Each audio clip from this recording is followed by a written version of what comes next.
Have you ever met someone like this? They don't say much, but somehow you can tell there's a lot going on inside. When you talk to them, there's this quiet depth to them.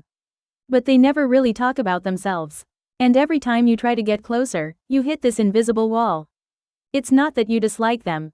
It's just that there's always this distance you can't quite close. Or maybe that person is you. You want connection. But the moment things start getting real, something in you gets uncomfortable. Being alone feels natural, but you're also lonely. You meet someone new, things feel good at first. And then slowly this feeling creeps in that something just doesn't fit. And that cycle keeps repeating. Until you're alone again. This video is about that cycle. It's about the patterns highly intelligent people keep running into in their relationships. And why it has nothing to do with your personality. Nothing to do with not trying hard enough. But first, let's clear something up. When I say highly intelligent, I don't mean someone with a fancy degree or some rare gift. I'm talking about people who think in layers. You hear one thing, and 10 other things connect it instantly. You're having a conversation, and at the same time, you're reading everything underneath what's being said. You feel emotions, but not just on the surface. Deep, tangled, complex emotions. You don't have to be an academic or an expert. You just know what it's like to think too much. And feel too much, and go too deep. That's who this is about. And people like that share a set of very specific patterns in their relationships. The first pattern is this. You get disappointed way too fast. When you first meet someone, your brain does something most people's brains don't. In just a few exchanges, you already sense their potential. You can feel how deep they're capable of going, what makes them interesting, what kind of person they really are underneath. And when that sense hits you, your heart opens up. Fast. But here's the problem. As the relationship develops, you start to see that the potential you felt wasn't quite as deep as you thought. It's not that they're a bad person. They just don't quite reach the level you already imagined for them. And that lands as disappointment. A pretty sharp one. And once that disappointment sets in, the whole relationship loses its energy. Yesterday you were genuinely excited to see this person. Today, suddenly, you're just not feeling it. From their side, they have no idea what happened. It just feels like you pulled back out of nowhere. When this happens enough times, people start seeing you as flaky. But you're not flaky. It's the gap between what you saw in them and what turned out to be real. The thing is, your original read was just too precise, too high. You saw a potential in them that most people wouldn't even notice. And when reality didn't match that, the drop felt enormous. The second pattern. This is the one most people connect with instantly. Conversations always hit a wall at a certain point. Highly intelligent people want something specific from a conversation. Not just an exchange of information. They want to explore what's underneath the information. Why does this work the way it does?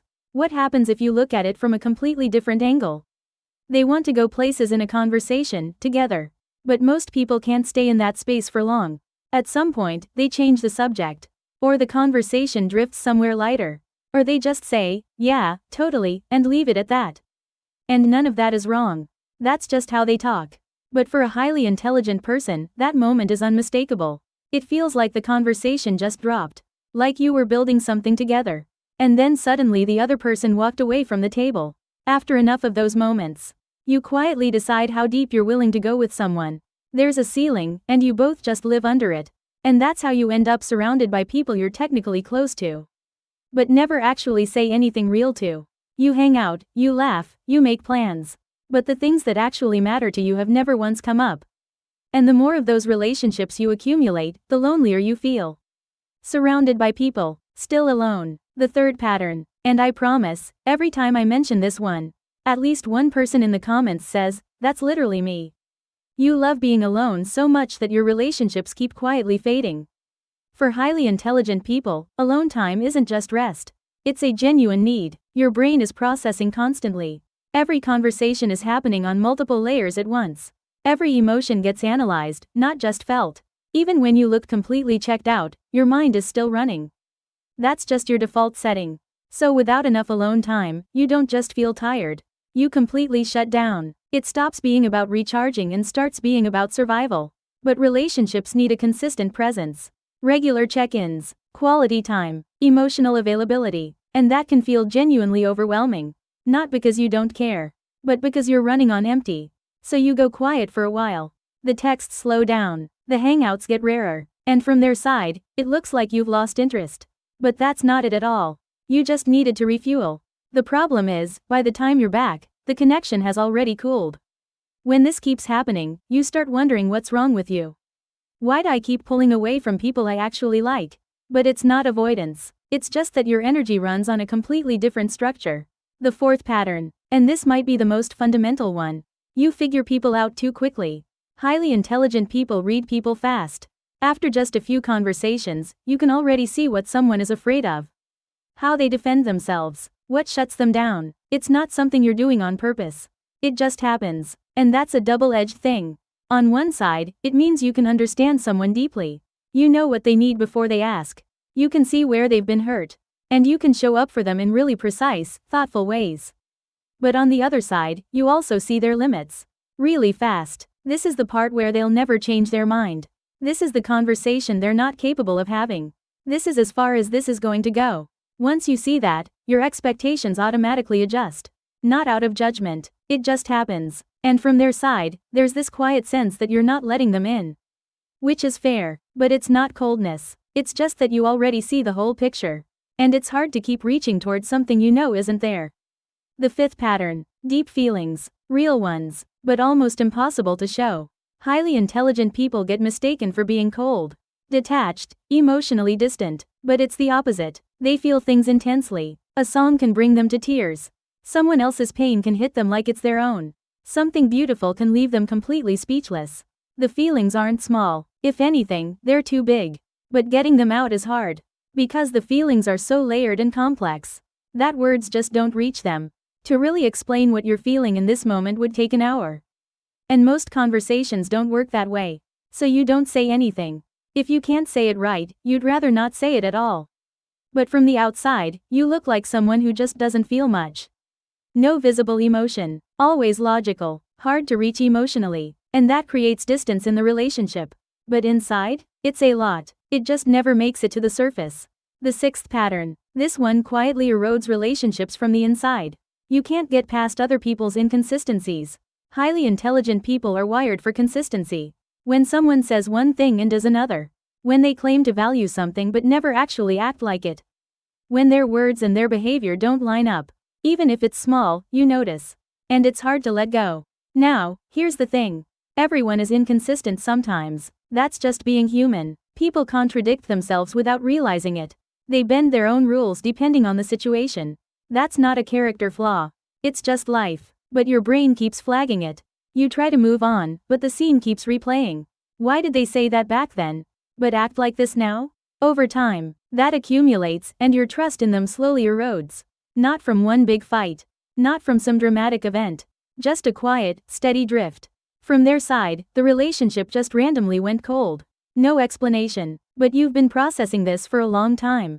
The seventh pattern. Something always feels missing. Highly intelligent people need something specific from relationships.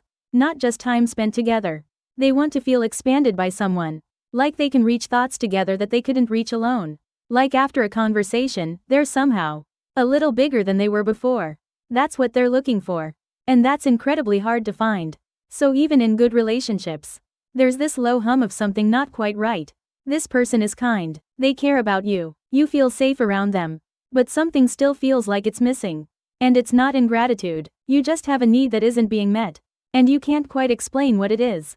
Even to yourself, sometimes. When that feeling lingers long enough, you start questioning whether the relationship is right for you. Not because anything is wrong with it. Just because that one thing keeps being absent. The eighth pattern. You're afraid of going deeper in relationships. But not in the way most people think. Most people, when they're scared of intimacy, it's about rejection. About getting hurt. And sure, that's part of it. But for highly intelligent people, there's another fear underneath that. It's the fear that the other person won't be able to handle who you actually are. The speed of your thoughts. The intensity of your feelings. The questions you carry. The way you see things. What if you showed all of that, and they got overwhelmed? What if they found it exhausting? What if they started thinking you were too much? So as the relationship gets closer, you start editing yourself. Don't bring that up. Don't go there. That topic needs too much explaining. Just let it go. And piece by piece, you make yourself smaller. And yeah, that keeps the relationship alive. But the version of you inside that relationship isn't really you anymore. So even while you're with someone, you feel alone. The ninth pattern. You handle everything yourself. When something goes wrong, highly intelligent people run through every possible scenario before saying a word out loud. If I say this, they'll probably react like this, which means I'll have to respond like that, and then this other problem comes up. The simulation gets so complex that you decide it's not worth bringing up at all. And honestly, explaining yourself to someone else just feels like a lot. You'd need an hour of background context. Every detail matters to you. If you try to make it simple, you lose the whole point. So you just handle it yourself. It's faster, it's easier, but relationships need two people who actually lean on each other. When one person always looks like they've got it all figured out and never needs anything, the other person stops knowing where they fit. And slowly, the relationship becomes all surface, nothing underneath. The 10th pattern. And I saved this one for last because it's really the root of everything else. Your standards for connection are just fundamentally different. For most people, a good relationship feels comfortable, easy, low pressure, a natural fit, and that's enough. But for highly intelligent people, comfort alone isn't enough. There has to be something else on top of it. A spark, a depth, the feeling of exploring something together. Something that pushes you and pulls you at the same time. And it's almost impossible to explain that to someone. You can't say, I feel like we've run out of things to talk about. You can't say, you're not intellectually stimulating enough for me. So the dissatisfaction just sits there, unexpressed, building quietly. Until one day the relationship just fades. No fight, no clear reason, just gone. Now, here's what matters most about all of this. None of these patterns are things you need to fix. Remember what I said at the beginning. This isn't a personality problem. It's not a lack of effort. These patterns come from the way your brain processes the world. And yes, that way of processing creates friction in relationships. But it also gives you something rare. The ability to understand someone more deeply than they understand themselves. The capacity to feel and empathize in ways most people never will. The ability to be one of the few people in someone's life who can have a truly real conversation. All of that comes from the same root. And one more thing. If you saw yourself in any of these patterns, you've probably wondered.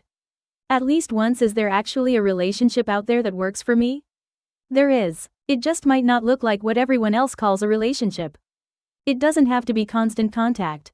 It doesn't have to be seeing each other every week. It just has to be someone who, when you do connect, you can go all the way. Someone who gets your depth. Someone who doesn't see your need for alone time as rejection, but as just part of who you are. One person like that is enough. And the truth is, most highly intelligent people only have a few relationships like this in their entire lives. But that's not failure. That's just the shape that connection takes for someone like you. If something in this video felt like your story, drop a comment and tell me which pattern hit closest to home. And if you know someone who's been trying to explain this feeling for years and just couldn't find the words, send this to them. Maybe this video can say what you never quite could. Because some people aren't hard to love. They're just waiting for someone who knows how to look a little deeper.